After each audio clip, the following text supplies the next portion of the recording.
Bollywood actor Ranbir Kapoor को ED ने बुधवार को समन भेजा है। एजेंसी ने उन्हें 6 अक्टूबर को पूछताछ के लिए बुलाया है।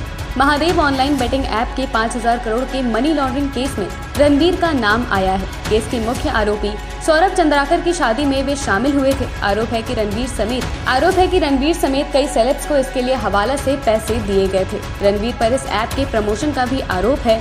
ईडी का दावा है कि रणबीर को बड़ी रकम कैश में मिली। ईडी ऑनलाइन गेम के विज्ञापन के जरिए फंडिंग की भी जांच करेगी। अब देखना ये होगा कि रणबीर ईडी के सामने पेश होते हैं या वे अपने वकील के जरिए ही समन का जवाब देंगे।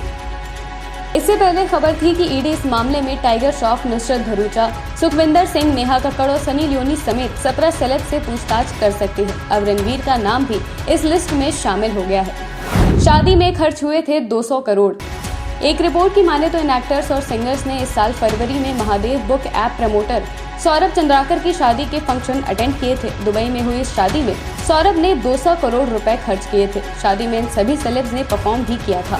इन सेलेब्स से भी हो सकती है पूछताछ। इस मामले में टाइगर श्रॉफ, सनी लियोनी, नुसरत भरूचा, नेहा कक्कड़, आतिफ असलम, राहत फतेह अली खान, अली असगर, विशाल ददलानी, एली अब्राहम, भारती सिंह, भाग्यश्री, कृति खरबंदा, कृष्णा अभिषेक और सुखविंदर सिंह समेत कई सेलेब से पूछताछ हो सकती है।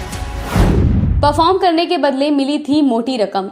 रिपोर्ट्स की माने तो इन सभी कलाकारों ने इस साल फरवरी में Mahadev book app promoter Saurabh Chandrakar की शादी का फंक्शन अटेंड किया था। रिपोर्ट्स की माने तो इन सभी कलाकारों ने इस साल फरवरी में Mahadev book app promoter Saurabh Chandrakar की शादी का फंक्शन अटेंड किया था। दुबई में हुई इस शादी में सौरभ ने 200 करोड़ रुपए खर्च किए थे। इस मौके पर इन सभी सेलेब्स ने परफॉर्म किया था, जिसके लिए इन्हें मोटी रकम भी दी गई थी। इवेंट कंपनी ने हवाला के जरिए पहुंचाए पैसे। दुबई के आलिशान होटल में हुई शादी को मुंबई की इवेंट कंपनी R1 इवेंट ने ऑर्गेनाइज किया था। मुंबई में इस कंपनी के दफ्तर पर ईडी ने छापेमारी भी की है। पता चला है कि इस कंपनी को सौरभ चंद्राकर ने अवैध तरीके से हवाला के जरिए 112 करोड़ रुपए पहुंचाए। 42 करोड़ रुपए में तो सिर्फ होटल की बुकिंग हुई। क्या है पूरा मामला? छत्तीसगढ़ के रहने वाले सौरभ चंद्राकर और रवि उप्पल मनी लॉन्ड्रिंग केस में वांटेड हैं। सौरभ कभी छत्तीसगढ़ के भिलाई में जूस बेचा करता था। ईडी के सूत्रों की माने तो चंद्राकर ने 18 सितंबर 2022 को दुबई के एक 7 स्टार होटल में एक पार्टी दी थी। इस पार्टी में कुछ बॉलीवुड सेलेब्स भी शामिल हुए थे, जिसके लिए उन्होंने 40 करोड़ रुपए चार्ज किए थे। इसी साल फरवरी में हुई अपनी शादी में सौरभ ने अपने परिवार वालों को नागपुर से प्राइवेट जेट्स के जरिए दुबई बुलाया था। Bollywood celebs, wedding planners, dancers और डेकोरेटर्स भी मुंबई से दुबई पहुंचे थे।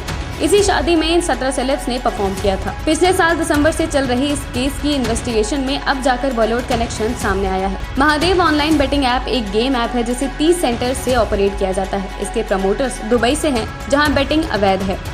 शुक्रवार को ही रायपुर, कोलकाता, भोपाल, मुंबई के अलग अलग ठिकानों पर छापेमारी कर 417 करोड़ की अवैध संपत्ति जब्त की गई है।